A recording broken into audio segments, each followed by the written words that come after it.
Secretary of Public Enterprises, a former consultant in the World Bank, UNDP, and IPS, and a former executive at the National Development Bank PLC.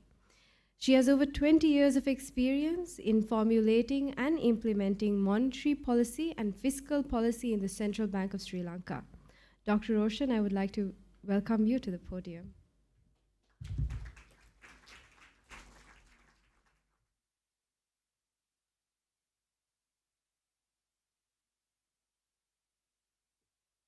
Thank you, and good evening, everybody, and welcome to this event.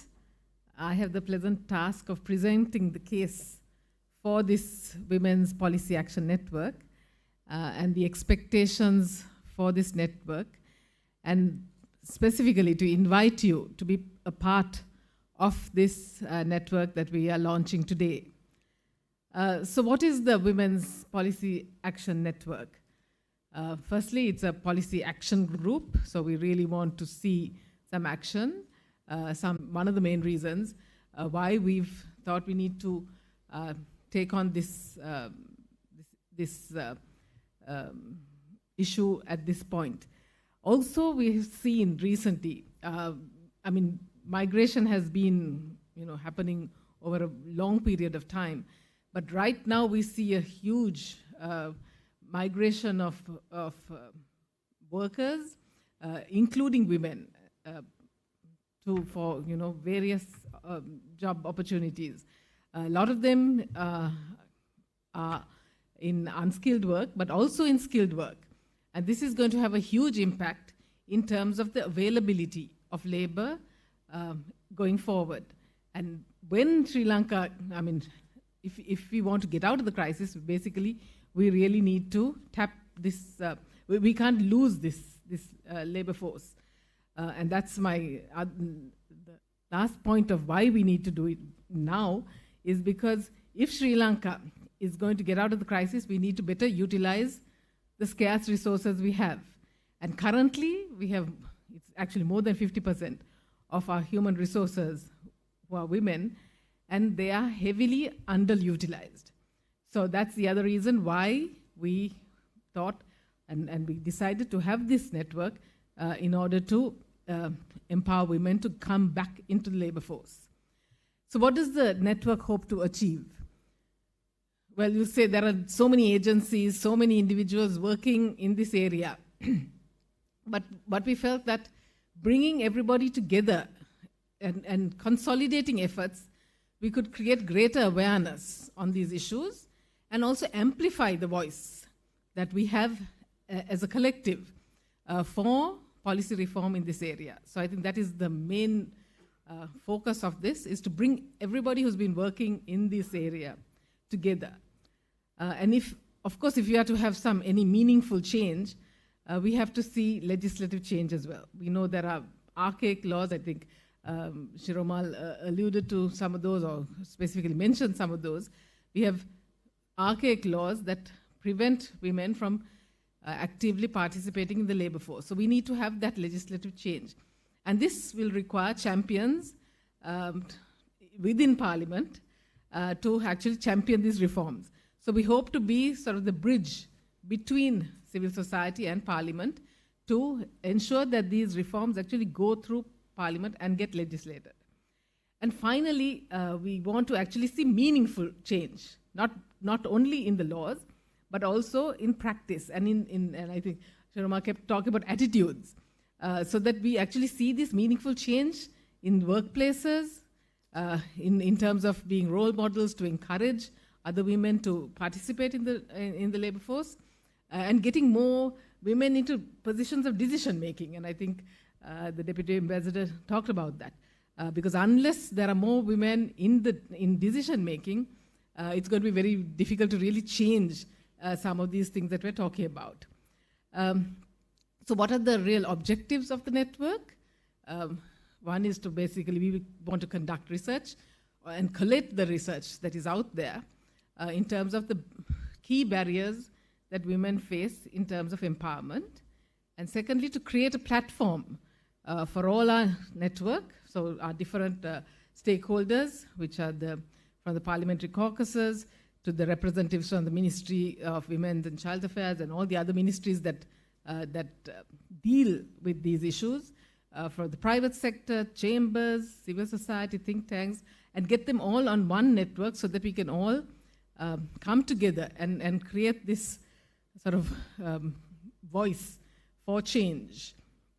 But specifically now, what we want to do is, so based on some of the initial desk research that we did, as well as we had some interviews with some key personnel, we identified 3 main areas that we feel would have that actually they came up with, would have the biggest impact right now in terms of empowering women in this current economic environment.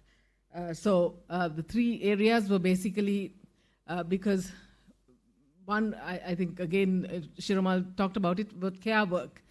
Globally, it is, there are statistics that show that women basically spend more time on unpaid care and domestic work, which basically inhibits their ability to engage in paid economic activity. Shiromal gave the statistic of there 30% or thereabouts, 1/3 of women are in the, or 33% of women are in the labor force. And the question was asked from the balance who are not in the labor force, what is the main reason for why they were out of the labor force? And the main reason was because they had care, either care of children or elderly care and domestic work, which prevented them from participating in economic activity. So that is one area that we have to address. How do we create an enabling environment for women to be able to go to work while making sure that their responsibilities in terms of care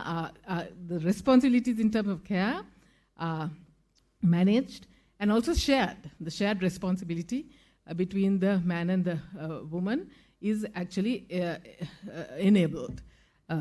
Second one is in terms of nighttime work. Again, I think Shiromal referred to that because I think it affects her industry as well, tourism, but it affects many industries. And the restrictions that it places, it basically limits the choice of work that women can do because it limits the time in which they can work. And as a result, and also it limits their earning capacity because they can't do overtime, etc. So I think that's another area that really needs to be addressed. But while doing that, yes, there are other infrastructure issues that also need to be put in place. And thirdly, of course, it's part-time work. Since the reality is that women do bear greater responsibility for care, but if they had the ability to do part-time work or flexible work, it would basically greatly enhance their ability to stay in the workforce. However, the current laws, the way they are, do not favor such arrangements. And employers are reluctant to really hire. So basically, that is kind of what we are focusing on. And how can you help us in this? Or basically, you are vital for the success of this network and delivering these outcomes that we have just set out by basically being advocates for these areas that we've identified as barriers to women. So we want you to be advocates for that.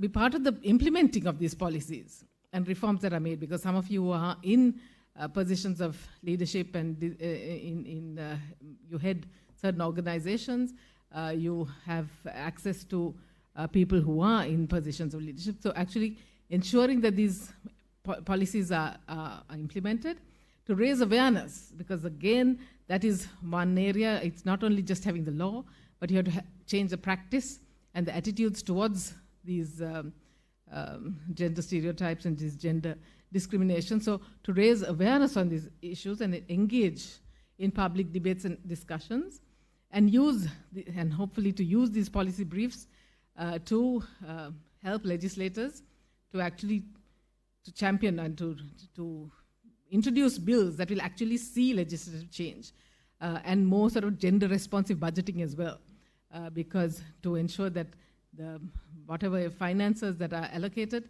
are allocated to support some of these areas. So this is our initiative, and I hope it'll spur some interest in you, and we hope to see all of you sign up for it. Thank you.